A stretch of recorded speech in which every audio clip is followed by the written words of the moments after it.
మీ ఎలాంటి వ్యాపార ప్రకటనలకైనా వెంటనే మా ఛానల్ సంప్రదించండి. నమస్తే. ఈరోజు మన స్టూడియోలో ప్రముఖ spiritual master and life coach Sridhar గారు మనతో ఉన్నారు. సో థాట్స్ గురించి, ఈ కొన్ని చెడు ఆలోచనలు ఉంటాయి కదా, వీటి గురించి బ్రీఫ్గా ఒకసారి సార్ని అడిగి సార్ మాట్లాడని తెలుసుకుందాం. నమస్కారం సార్. నమస్తే అండి. శ్రీ గురుభ్యో నమః. సార్, మెజారిటీగా ప్రజెంట్ యూత్ బాధపడేది ఏంటంటే అసలు మా థాట్స్ మా కంట్రోల్లో ఉండట్లేదు, ఎంత ప్రయత్నించినా కూడా మైండ్లో ఏవో ఒక చెడు ఆలోచనలు ఎప్పుడూ తిరుగుతూ ఉంటున్నాయి, సెల్ఫ్ కంట్రోల్ అనేది ఉండట్లేదు అని చెప్పి అంటూ ఉంటారు. సో దీనివల్ల దేని మీద కాన్సన్ట్రేషన్ సరిగ్గా ఉండదు, లైఫ్ అనేది స్పాయిల్ అవుతూ ఉంటాయి. మన ఆలోచనలు మన ఆధీనంలో, మన కంట్రోల్లో ఉండటానికి ఆధ్యాత్మిక పరంగా ఎలాంటి టెక్నిక్స్ పాటిస్తే బాగుంటుందంటారు? ఇప్పుడు థాట్స్ అన్నారు కాబట్టి బ్రీఫ్గా మనం ముందు థాట్స్ గురించి చూద్దాం. సో థాట్స్లో రకాలు ఉంటాయి. సెల్ఫ్ ఓన్ థాట్స్ ఉంటాయి, ఎక్స్టర్నల్ ఇన్ఫ్లుయెన్స్ వల్ల వచ్చే థాట్స్ ఉంటాయి. ఈ రెండు రకాలే కాకుండా మూడోది ఉంటుంది ఎన్విరాన్మెంటల్ థాట్స్. సపోజ్ మీరు ఒక గుడికి వెళ్తారు, అబ్బా ఇక్కడ చాలా హాయిగా ఉంది, ప్రశాంతంగా ఉందిరా బాబు అనుకుంటారు. మళ్ళీ సినిమాకి వెళ్తారు, అక్కడ ఒక ఉద్రేకంలో ఉంటాం. ఇప్పుడు మూవీలో ఎక్కువ యాక్షన్ ఉందంటే ఇక్కడ ఊగిపోతూ ఉంటారు జనాలు, అక్కడ కామెడీ వస్తే ఇక్కడ నవ్వుతూ ఉంటారు. So that is also a kind of a thought influence. So ఇది ఒక ఎన్విరాన్మెంటల్. ఈ రెండు కాకుండా సెల్ఫ్ ఓన్డ్ అంటే మనలో మనమే చేసుకొని చిన్నప్పటి నుంచి పేరుకు పెట్టుకున్న బిలీఫ్స్ కొన్ని ఉంటాయి, వాటి వల్ల కూడా కొన్ని థాట్స్ అనేవి వస్తూ ఉంటాయి. సో ఏదో పాజిటివ్ ఆర్ నెగిటివ్ అంటే వాళ్ళ పెరిగిన వాతావరణం బట్టి, ఫ్యామిలీ వాళ్ళ బట్టి, తల్లిదండ్రుల పెంపకాన్ని బట్టి, ఫ్రెండ్స్ వల్ల, తను చదివిన స్కూల్ ఏరియా వల్ల వస్తూ ఉంటాయి అన్నమాట. ఇప్పుడు ఎక్కువ ఏదన్నా ఒక బలులు ఇచ్చే ప్లేస్కి వెళ్ళండి, టెంపుల్స్లో, అక్కడ ఎలాంటి మైండ్ సెట్లో ఉంటారు అందరూ, ఎవరినన్నా కోసేద్దాం పొడిచేద్దామా ఆక్రోశంతో ఆవేశంతో ఊగిపోతూ ఉంటారు. సో దట్ ఈస్ సెట్, అది ఇన్ఫ్లుయెన్స్. సో థాట్స్ అనేవి మనలో మనకి వస్తుంటాయి, బయట నుంచి మనకి ఇన్ఫ్లుయెన్స్ కూడా అవుతూ ఉంటుంది. సో ఇంతకీ ఈ థాట్ అంటే ఏంటి? Thought is nothing but an energy.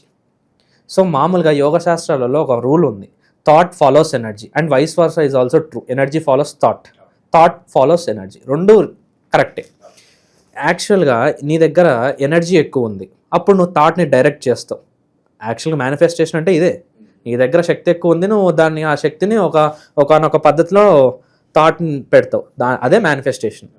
So రివర్స్లో ఇది ఎలా, బయటి థాట్ మన ఎనర్జీ కంటే ఎక్కువ, అంటే థాట్ అనేది ఒక ఫామ్, అదొక ఎనర్జీ. ఆ ఎనర్జీ ఎక్కువ ఇంపాక్ట్ ఉందనుకోండి మన ఎనర్జీ కంటే, మన ఎనర్జీ లెవెల్ తక్కువ ఉంది, దాని ఎనర్జీ లెవెల్ ఎక్కువ ఉంది, దానికి ఇన్ఫ్లుయెన్స్ అయిపోతాం.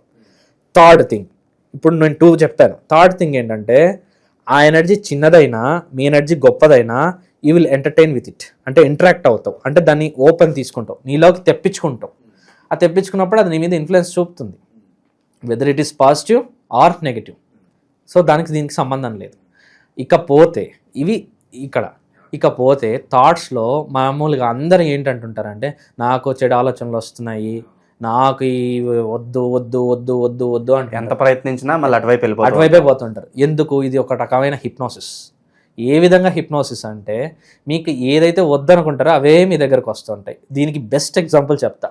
ఒక అమ్మాయి స్కూటీ నేర్చుకుంటూ ఉంటుంది, పెద్ద లాన్, ఓపెన్ లాన్, అక్కడ ఏది ఉండదు, ఒక పోల్ ఉంటుంది మధ్యలో. ఆ స్కూటీ నేర్చుకునేటప్పుడు వెళ్ళి ఆ పోల్నే గుద్దుతుంది, ఇంకెక్కడ గుద్దుదు. ఎందుకు? భయం, ఫియర్.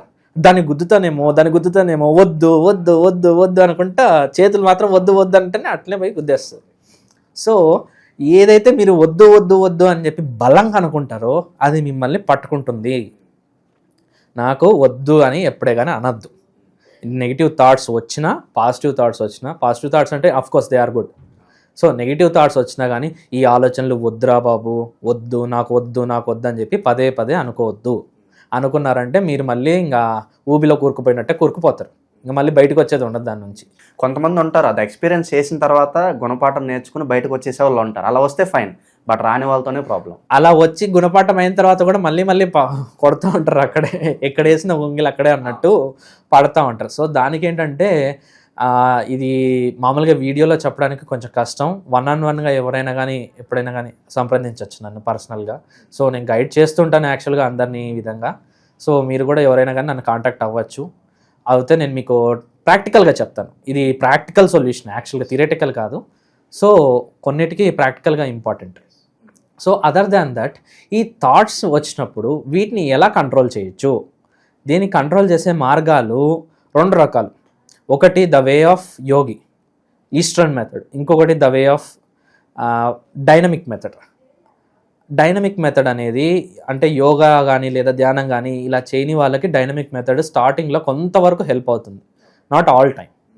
ఎప్పుడు అది అంటే స్టాండర్డ్గా లైఫ్ లాంగ్ నేను అదే పాటిస్తానంటే కరెక్ట్ కాదు, అది ఎక్కడొక చోట స్టాప్ చేయాల్సిన టెక్నికే. యోగిక్ మెథడ్ అనేది ఇట్స్ ఏ ఫైనెస్ట్ మెథడ్. ఇంకా అది మీరు ఒక్కసారి దానికి అలవాటు పడ్డారా, ఇంకా జీవితంలో ఈ థాట్ కాదు కదా, నెగిటివ్ థాట్ అది ఎంత భయంకరమైనదైనా కానీ దాని నుంచి మీరు బయటకు వచ్చారు. ఎలా చేయాలంటారు అది? సో ఫస్ట్ డైనమిక్ మెథడ్ గురించి చూద్దాం. సో డైనమిక్ మెథడ్ అంటే ఇన్ ద సెన్స్ ఏం లేదు, ఇప్పుడు మీకు ఒక నెగిటివ్ థాట్ వస్తుంది, ఈ థాట్ వచ్చినప్పుడు డైవర్షన్స్ అంటారు దీన్ని, మైండ్ డైవర్షన్స్. అంటే వెంటనే మీరు వేరే దానికి డైవర్ట్ అయిపోవాలి. సో రొటీన్కి డైవర్ట్ అవ్వద్దు. చాలామంది చేసే డైవర్షన్ టెక్నిక్స్లలో తప్పు ఏంటంటే రొటీన్కి డైవర్ట్ అవుతారు. రొటీన్కి డైవర్ట్ అయితే ఫస్ట్ కొన్ని డేస్ పనిచేస్తుంది, తర్వాత ఇంకా పని చేయదు. ఇప్పటి వరకు వాళ్ళు చేయని పని కొత్త పని ఏదో చేయాలి, కొత్తది ఏదో ఒకటి చేయాలి సడన్గా. అంటే ఎందుకు కొత్తది, ఇక్కడ ఒక క్యాచ్ ఉంది. See your engaging your mind into something. మీరు రొటీన్ చేసేది చేస్తున్నారు అనుకోండి, ఎక్సైట్మెంట్ అదే అలా వెళ్ళిపోతుంది అంతే. ఎక్సైట్మెంట్ ఉండదు. ప్లస్ ఇంకోటి ఏంటంటే మైండ్కి ఏదైనా కానీ బాగా అలవాటు అయితే దాన్ని ఆటోమేటిక్గా చేసేస్తుంది, మన ఇన్ఫ్లుయెన్స్ అక్కర్లేదు. బైక్ డ్రైవింగ్ బాగా వచ్చు, ఇంక వెళ్ళిపోతా ఉంటారు, మళ్ళీ ఏమైనా చూసుకొని జాగ్రత్తగా తోలరు. స్టార్టింగ్లో చాలా జాగ్రత్తగా పట్టుకొని ఉంటాం. సో ఇదే ఫార్ములా డైవర్షన్ టెక్నిక్స్ ఉపయోగించినప్పుడు you have to see that you should engage your mind in some other direction. అట్లా ఎంగేజ్ చేయడం వల్ల మీకు వచ్చిన థాట్ ఆ కట్ అయ్యి ఆ ఎనర్జీ అనేది ఈ ఎనర్జీగా ట్రాన్స్ఫార్మ్ అయిపోయి వెళ్ళిపోతుంది. సో ఇక్కడ మనం ఏం చేస్తున్నాం, మనం యాక్చువల్గా నెగిటివ్ థాట్స్ని వద్దు అని చెప్పట్లేదు. We're using that same energy but moving into another direction. ఏమని చెప్పాను, energy follows thought and thought follows energy. ఇక్కడ రెండు జరుగుతున్నాయి. ఫస్ట్దేమో వచ్చి ఆ ఎనర్జీ మన మీద ఇన్ఫ్లుయెన్స్ చేస్తుంది. సో మనం ఏం చేస్తున్నాం, ఆ ఎనర్జీని తీసుకొని థాట్ వైపు ప్రొజెక్ట్ చేస్తున్నాం. అంటే some other thought, think of some other thing else. అంటే ఇది కాకుండా వేరే దాని గురించి ఆలోచించండి, లేదా వేరే పని చేయండి. ఆ విధంగా చేసినప్పుడు అనేది ఇది కొంతవరకు హెల్ప్ అవుతుంది.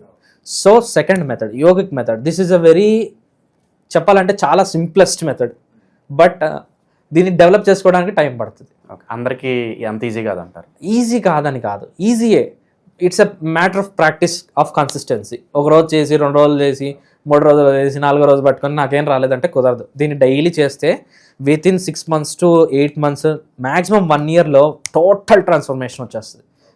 విత్ ఇన్ డేస్లోనే వస్తుంది. నేను ఎందుకు 6 months 1 year చెప్తున్నానంటే స్టాండర్డ్ అవుతుంది. అది స్టార్టింగ్ 40 days 21 daysలో చేంజెస్ వచ్చేస్తాయి, బట్ లాంగ్ టర్మ్ చేయడం వల్ల మీకు ఏంటంటే స్టాండర్డ్ అయిపోయి అది మీలో నేచర్ కింద మారిపోతుంది. అట్లా నేచర్ కింద మారిందంటే జీవితంలో మళ్ళీ ఇంకా నెగిటివ్ థాట్స్కి భయపడరు. One thing you should remember, negative thoughts అనేవి ఏ వస్తున్నాయి అనేది మన కంట్రోల్లో లేదు. కొన్ని థాట్స్ మన కంట్రోల్లో ఉన్నాయి, కొన్ని థాట్స్ మన కంట్రోల్లో ఉండవు. సో నెగిటివ్ థాట్స్ అనేవి కూడా కొంతవరకు మన కంట్రోల్లో ఉంటాయి, కొన్ని నెగిటివ్ థాట్స్ అనేవి మన కంట్రోల్లో ఉండవు.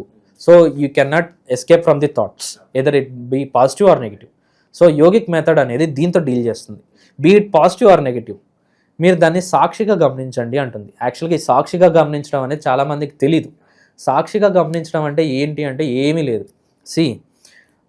ఇప్పుడు మనము ఒక నది ఒడ్డున కూర్చున్నాం, నది పారుతూ ఉంటుంది, చూస్తూ ఉంటాం. కొండపైన కూర్చున్నాం, కింద ట్రాఫిక్ కనపడుతూ ఉంటుంది, ఊరికే ట్రాఫిక్ని చూసి ఎంజాయ్ చేస్తాం. అయ్యో ట్రాఫిక్ ఇంత ఉంది, అంత ఉండకూడదు అని చెప్పి పడం అనమాట. ఈవినింగ్ టైమ్స్ ఎప్పుడైనా హై హీల్ పైన నుంచి కింద ట్రాఫిక్ని చూడడం చాలా అందంగా కనపడుతుంది అది, ఆ రెడ్ లైట్స్ అందుకు. ఇప్పుడు మీరు ఒక 2 ప్రాక్టీసెస్ చెప్పారు. ఈ ప్రాక్టీసెస్ చేస్తుండగా లైక్ మన లైఫ్ స్టైల్లో కానీ ఫుడ్ హ్యాబిట్స్లో కానీ ఖచ్చితంగా ఏమైనా మార్పులు చేర్పులు తీసుకురావాలా? జంక్ ఫుడ్ అవాయిడ్ చేస్తే బెటర్, తగ్గించుకుంటే బెటర్. అవాయిడ్ చేయడం అంటే చాలా కష్టం, కానీ తగ్గించుకుంటే బెటర్. బికాస్ జంక్ ఫుడ్లో ఏంటంటే కుకింగ్ కూడా ఆ కుక్ చేసేవాడి థాట్ ఫామ్స్ అనేది దాంట్లోకి వెళ్తూ ఉండడం వల్ల ఇన్ఫ్లుయెన్స్ చూపుతుంది. సో బయటివి తగ్గించుకుంటే మంచిది. తగ్గించుకోలేని వాళ్ళకు yogic method is the fine or the diversion technique. So ఈ యోగిక్ మెథడ్ టెక్నిక్ ఏంటి అంటే simple, start observing your body. మీ యొక్క బాడీలో ఏం జరుగుతుంది అనేది మీరు చూడండి. స్టార్టింగ్ స్టేజెస్లో దీన్ని కళ్ళు మూసుకొని అబ్జర్వ్ చేయడం మంచిది. తర్వాత మీరు ఆన్ ది గోలోనే చేసేయగలరు, నడుస్తూ చూడగలరు, ఏదైనా చేయగలరు. సో దీనికి చాలామంది శ్వాసను పట్టుకోండి అని చెప్తూ ఉంటారు. సో అది అనేది ఇప్పుడు రొటీన్ అయ్యింది కాబట్టి దానికంటే better you can catch your navel. నాభిస్థానం మీద దృష్టి పెడితే కనుక మీకు ఈ యొక్క సాక్షితత్వం కానీ ఇది అనేది అలవాటు పడుతుంది. అప్పుడు ఏంటంటే ఇప్పుడు నెగిటివ్ థాట్ వస్తుంది, థాట్ వచ్చినప్పుడు సింపుల్గా అలా నాభి మీద వెళ్ళిపోతున్నాం. అది ఉన్నంత సేపు ఉంటుంది, ఎందుకంటే థాట్ అనేది ఒక ఎనర్జీ అనేది బాడీ మీద ఇంపాక్ట్ చూపుతుంది. So we're not saying no to it, actually we're observing it. దాన్ని వస్తుంది గమనిస్తూ ఉన్నాం అంతే, ఇంకేం చేయట్లేదు. కొంతసేపటికి దాని పవర్ పోతుంది, అయిపోయి ఆ థాట్ వీక్ అయిపోతుంది. సో దీనివల్ల ఏంటంటే అడిక్టివ్ థాట్ ఫామ్స్ అంటారు కదా, దాని నుంచి ఈజీగా బయటపడచ్చు. But it's a matter of consistency and practice. So ఓవరాల్గా చెడు ఆలోచనలు కావచ్చు, వీటి నుంచి బయటపడడానికి అద్భుతమైన టెక్నిక్స్ మా కోసం తెలియజేశారు sir. Thank you so much. Thank you so much.